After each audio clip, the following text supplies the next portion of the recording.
शहर आबाद था। ये डीजी रानी के दौर में काफी मशहूर था। वक्त के साथ साथ शहर तो बाकी ना रहा, लेकिन डीजी के नाम। अस्सलाम वालेकुम दोस्तों, कैसे उम्मीद करता हूँ आप ठीक खैरियत से होंगे। आज मैं आया हूँ नए व्लॉग के साथ।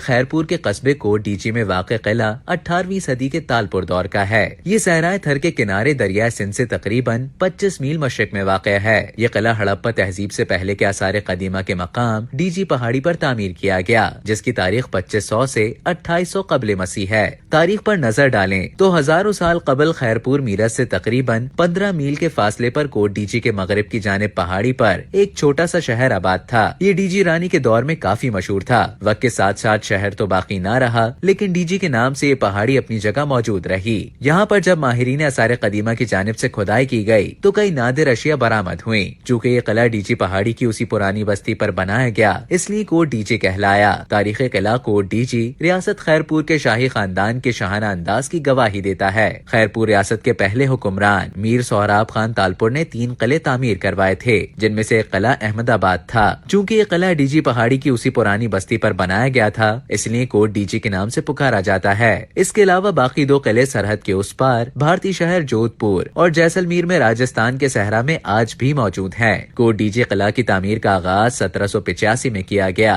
जबकि इसकी तकमील 1795 में हुई। किले को ईरानी माहिर तामीरात ने डिजाइन किया, जबकि तामीराती काम की निगरानी खैरपुर रियासत के वजीर तामीरात सुराई मोहम्मद सोले बलोच ने की थी। एक अंदाजे के मुताबिक ये किला सतह जमीन से 70 फुट बुलंदी पर है, जबकि इसकी लंबाई 5000 फुट और चौड़ाई 3000 फुट है। इसका तूलो अर्ज 85,730 मुरब्बा मीटर है। किले की फसील पक्की ईंटों से तामीर करदा है और चारों तरफ फसील और पहाड़ों पर मोर्चे बनाए गए थे। उनमें किले के मशरिकी सिम 50 फीट ऊंचा फतेह बुर्ज यानी सफेद ठुल है, जिसे विक्ट्री टावर भी कहा जाता है। यहाँ तालपुर हुक्मरानों का सरकारी झंडा लहराया जाता था और इसमें सिपा सालार की रिहाइशगाह भी थी। किले में अंदर दाखिल होने के लिए मजबूत लकड़ी का एक ही दरवाजा बनाया गया। दीवारों पर जाने के लिए अंदर बनी सीढ़ियाँ और मोर्चे देखने से ताल्लुक रखते थे। किले में शुमाली तरफ ऊपर के हिस्से में एक ऊंचा और पुख्ता चबूतरे पर वालाई रियासत के लिए सफेद पत्थरों से एक बारादरी बनाई गई है, जहां मीर सोहराब खान का दरबार लगा करता था। पत्थर की तख्तगाह फने संग तराशी का खूबसूरत और बेशकीमत नमूना है।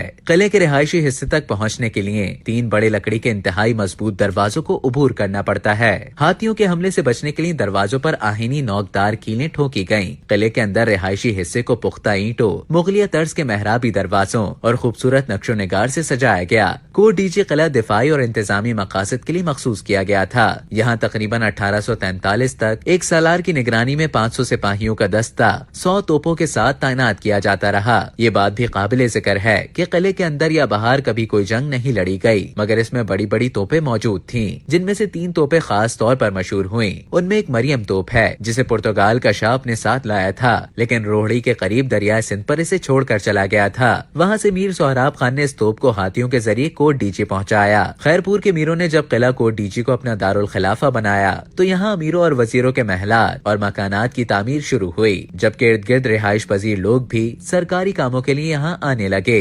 1845 तक कोट डीजी को बड़ी अहमियत हासिल थी, मगर अंग्रेजों की हुकूमत कायम होने के बाद जब सर चार्ल्स नेपियर इस इलाके के रेजिडेंट तैनात हुए, तो कोट डीजी की जगह खैरपुर ने ले ली।